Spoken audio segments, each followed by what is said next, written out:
Om Shri Sai Ram. As we pray to Bhagwan to grant his message, I perceive him seated here in the throne in ochre robe, and I repeat as he speaks. Chitta shuddhi leni క్షుద్ర మానవునకు ఆత్మతత్వంబు ఎట్ల అబ్బునక్కు ఆత్మతత్వంబు అతిశుద్ధ హృదయునికే సత్యమును తెలుపు మాట సాయి మాట. It means the one who does not have purity of heart, how is he going to be able to understand the principle of Atman or divinity?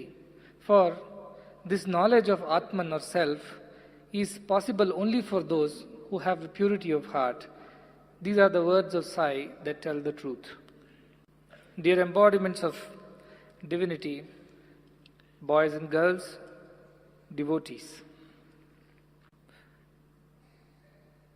We all know of this phenomenon of magnetism. A magnet, by its nature, attracts iron filings to itself. Many children perform this experiment in their science labs, where a mixture of iron filings and sand is kept, and then a magnet is used to attract the iron filings, leaving behind the sand particles. As you take this magnet through the mixture, you see that it selects the iron filings that stick onto it, attracted by its magnetism, whereas the dust or the sand particles are left behind. Likewise, those who have purity of heart, they alone are attracted to God and divine principle. Out of billions of human beings on this earth, a few millions alone are attracted to God.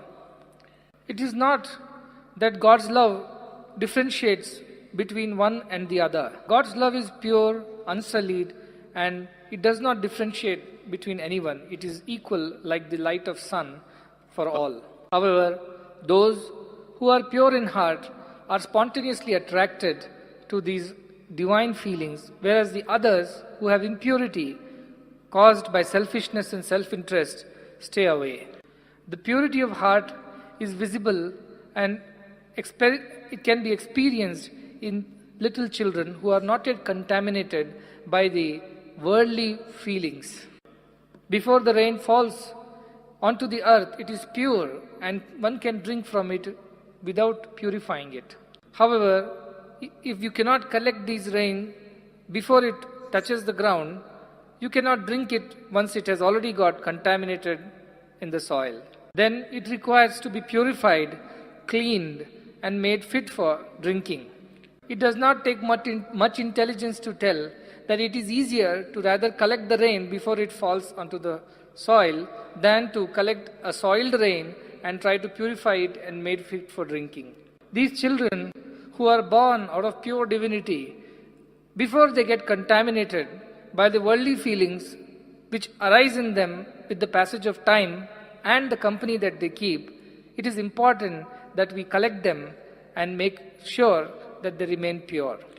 Therefore, all the efforts of building education institutions across the length and breadth of this state and eventually in the whole of the country and the world is aimed at saving these children before they are soiled. All the efforts that are being put is to help these children retain their pure divinity with which they are born. Unless the children are made pure and they retain their purity once they grow up also, it's not possible to bring morality in the society. You cannot bring morality in the society by enforcement of law.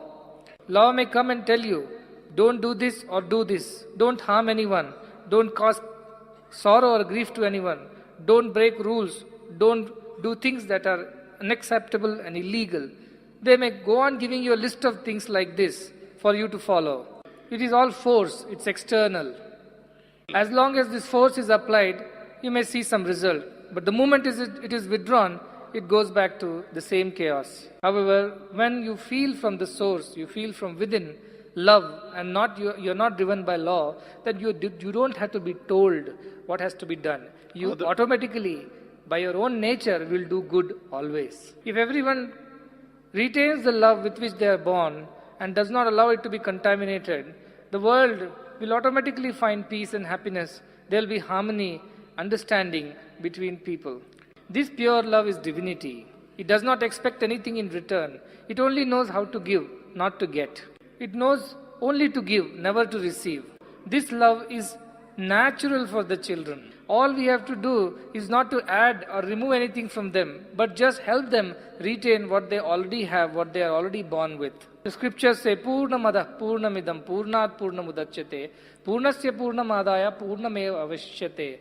It is already complete by itself. The child is complete by itself. You cannot add or remove anything from that child. Therefore, let the child retain this pure love and express it in all its thoughts, words and actions. That is all that we need to ensure as teachers or elders. Therefore, allow the children to remain pure. Help them to remain pure. Create an environment and opportunities for them only to remain pure. That is all that we need to ensure as elders in the society. And don't think that it is not possible to do. With effort, anything is possible. There is nothing in this world or beyond that cannot be achieved by sincere human effort. On top of that, if you have added grace of God for the effort that you put, no doubt that you will achieve what you are trying to achieve. See, dear children and staff and teachers, all of you have received this great boon of having both of these. If you put a little effort, there is God behind you who is there to grace you with His blessings. Study whatever subjects you need to study. Go play the sports that you need to play. Participate in all the activities that you need to participate. But do it all with love for God. You may study, but why are you studying? You must ask yourself. Why are you putting efforts to gain this knowledge, skills, and develop all kinds of talents in you? The answer should not be so that I can become a big man with great name, fame, position and power and earn a lot of wealth, become rich and lead a comfortable, selfish life. Be doctor, engineer, lawyer, professor, any profession that you take up, it is fine. As long as the purpose of doing that is to be of some use to others and not just to seek or eke a livelihood and fill your belly. Today I have seen there are plenty of doctors, but there are far more number of patients who do not get medical attention. Somebody came and told me 10% of people in the world control 90% of world's wealth. 10% of people in the world control 90% of the world's wealth. There is no dearth of rich people, there is no dearth of engineers, doctors, professors, teachers, lawyers. There are plenty of them. Unfortunately, they are all concentrated where there is money. They only are doing what they are doing for the sake of earning more wealth and not for the sake of actually helping those who are needy. If I take all these people's wealth and distribute it amongst all the people in the world equally, do you think anybody will be remaining poor thereafter? If I take all the doctors who are concentrated in the rich countries and cities and take them and put them into these villages where there is need for them, and if they can serve the people of the village, do you think anybody can remain sick thereafter? If all the teachers who are only selling education, buying education and concentrating themselves only on this aspect of filling their bellies, I take all of them and spread them equally across all the regions of the world, do you think anybody will remain uneducated thereafter? If all the engineers who are only busy building taller and tallest buildings in the world are spread all around the rural regions and are made to develop roads, bridges and all the infrastructure that is required, which is missing there, do you think any place will be inaccessible on earth? No, dear children, if everybody becomes selfless, there is no way people can be sick or uneducated or poor or hungry. But this is the selfishness of few which causes sorrow and grief to the rest. Unfortunately, we see this selfishness even more in those who are well educated than those who are less educated.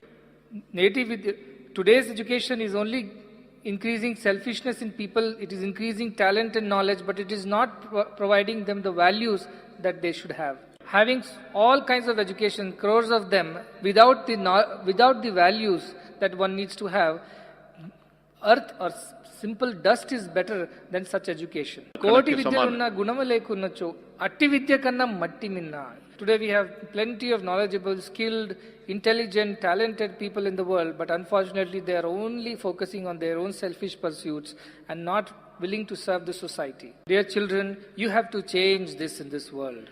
You be the agents of change who will bring about a new way of life, new way of looking at life. When your friends who become doctors are pursuing wealth-making ways, you should run the other way to the rural and the poor and provide service to them through knowledge that you have acquired. When the other engineers who study with you pursue a career in rich countries to build palatial buildings, you turn the other way and reach out to the most inaccessible parts and provide the infrastructure that is needed for their people to live peacefully and comfortably. And some of you, when you become teachers, professors, scientists, trying to discover new ways of making lives more comfortable for the rich, I expect our children to rather turn the other way and go and find ways and means to educate those who are poor and provide solutions to their problems. This is the difference that there should be between our students and anybody else in the world. Whether you wear white clothes, whether you put vibhuti, whether you sing bhajans, whether you chant Vedas, that's one aspect of it. More importantly, whether you serve the society or not is what I look out for. My students should be the servants of the society like me. Then they will be truly my students or Sai students. And let me tell you, if you serve others, God is always there to serve you, protect you, look after you, and He will see to that there is nothing less in your life too. Be such selfless leaders, be such selfless servants in the society, and bring about this much needed change in the times of strife and difficulties that the world is facing. Blessing you thus, I conclude my talk. Bhajana Gana.